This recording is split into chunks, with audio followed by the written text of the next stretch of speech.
बहादुरगढ़ के गांव बालौर का बेटा प्रतीक शर्मा भारतीय सेना में लेफ्टिनेंट बन गया है।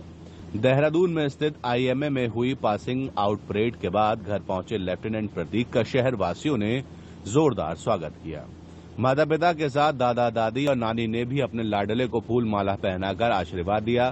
प्रतीक भारतीय थल सेना की एविएशन कोर में बतौर लेफ्टिनेंट अपनी सेवा देगा। बालौर गांव में भी प्रतीक के लेफ्टिनेंट बनने पर खुशी का माहौल है। प्रतीक के दादा भी भारतीय सेना में हवलदार के पद पर रिटायर हुए थे और पिता Om Prakash ministry of defence में कार्यरत हैं। प्रतीक की माता पूजा शिक्षा विभाग में लेक्चरर है। दादा और पिता से प्रेरणा लेकर ही प्रतीक ने थल सेना की राह चुनी है। प्रतीक की बुआ की बेटी भाविका भी 2019 में फ्लाइंग ऑफिसर के पद पर नियुक्त हुई थी। प्रतीक का कहना है कि अगर युवा मन लगाकर मेहनत करे तो उन्हें अवश्य ही सफलता मिलेगी। प्रतीक ने अपनी 10वीं और 12वीं की पढ़ाई शहर के सेंचुरी पब्लिक स्कूल से पूरी की। प्रतीक ने 10वीं में 10 सीजीपीए और 12वीं में 95 अंक हासिल किए थे। प्रतीक ने JEE के एग्जाम में भी 99 परसेंटाइल हासिल किए थे, लेकिन इसी बीच उनका चयन एनडीए में हो गया। प्रतीक ने अपने पहले ही प्रयास में एनडीए की परीक्षा में सफलता हासिल की थी। कड़ी मेहनत के बल पर उसने आईएमए देहरादून से ट्रेनिंग पूरी की। अब प्रतीक भारतीय थल सेना की एविएशन कोर में बतौर लेफ्टिनेंट अपनी सेवा देगा। प्रतीक ने युवाओं को सफलता का मंत्र भी दिया है। उसका कहना है कि युवा अगर मन लगाकर मेहनत करेंगे तो उन्हें अवश्य सफलता मिलेगी।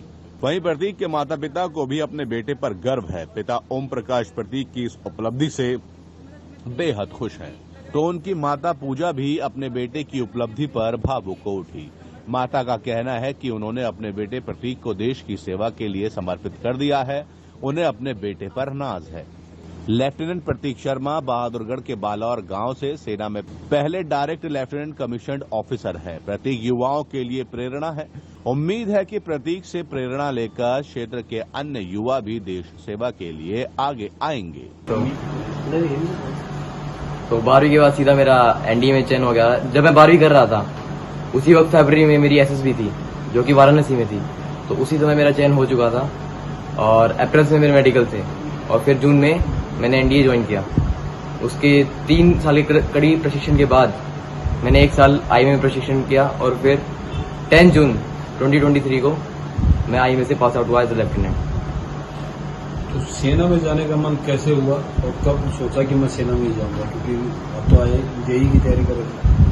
जी बिल्कुल, मैं जेईई मेंस की तैयारी कर रहा था। मेरा पहले मोटिवेशन इंजीनियर बनना था, परंतु मेरे दादाजी जो कि आर्मी में थे और मेरे पापा जिन्होंने सीडीएस के अटेम्प्ट दिए थे, तो वो बताते थे कि आर्मी की लाइफ काफी सम्मान देने वाली लाइफ है और आर्मी से बड़े किसी की लाइफ नहीं है। तो मुझे लगता है कि मैंने सही राह चुनी और आज लेफ्टिनेंट बन के मैं बेहद खुश महसूस करता हूँ। तो आगे की क्या सोच है, किस तरीके से देश की सेवा करनी और आने वाले युवाओं के लिए क्या मोटिवेशन उसकी? जी बिल्कुल, मेरा चयन है एविएशन कोर में हुआ है, तो मैं देश की सेवा करूंगा कि अगर किसी भी स्थिति में देश को मेरी जरूरत पड़ती है कि यहाँ पर पहुंचना कठिन है और हेलीकॉप्टर से पहुंचा जा सकता है, तो मैं उस तरीके से देश की सेवा करना चाहूंगा।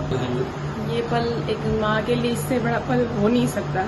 बहुत ही खुशी हो रही है मुझे, मतलब मैं देश के लिए भी लग रहा है कि इस तरीके से मैं कर पा रही हूँ और बेटा मैंने अपने देश के लिए समर्पित कर दिया आज के दिन, तो बहुत खुशी है मुझे। और ये बहुत तरक्की करे और ऊंचाइयों पे आसमान पे छुए, ये मेरी दुआ है इसके लिए। मैं बेटे की सफलता पे बेहद उत्साहित हूँ और जैसा कि पता है कि देश के प्रति समर्पण जो है मेन इसका मोटो है इस सर्विस का, तो उसी तरह जो देश के समर्पण के लिए, देश की सेवा के लिए आगे आना चाहते हैं, उन पेरेंट्स को, उन बच्चों को मैं कहूँगा कि आप लोग आगे आइए और एक बहुत अच्छा कैरियर अपने देश के लिए, अपने लिए चुनिए और आगे बढ़िए। आपके पिताजी भी सेना में रहे हैं? जी, मेरे पिताजी जिन्होंने अपने 22 साल जो है सेना में सेवा की है, वो हमेशा इस बात के लिए प्रेरित करते थे कि सेना एक बहुत अदम्य साहसियों के लिए और उन लोगों के लिए जो देश के लिए कुछ करना चाहते हैं और इस तरह के जो लोग हैं उनके लिए बहुत अच्छा एक करियर है। तो इसी तरह बिटिया भी थी, वो भी उसने भी एयरफोर्स ज्वाइन किया था भाविका है, आज वो फ्लाइंग ऑफिसर है, तो उसने भी इसी क्षेत्र को चुना था। तो ये दोनों बच्चे ही इस तरह अपने क्षेत्र में आगे बढ़ रहे हैं। आपने भी डिफेंस मिनिस्ट्री में काम किया? हाँ, मैंने भी मैं मिनिस्ट्री ऑफ डिफेंस में ही कार्यरत हूँ। वहाँ से आजकल खैर NHI में हूँ, जो कि डेप्यूटेशन पे NHI में हूँ फिलहाल के लिए। तो मैंने भी उसी आर्मी ऑफिसर्स के साथ काम किया हुआ है।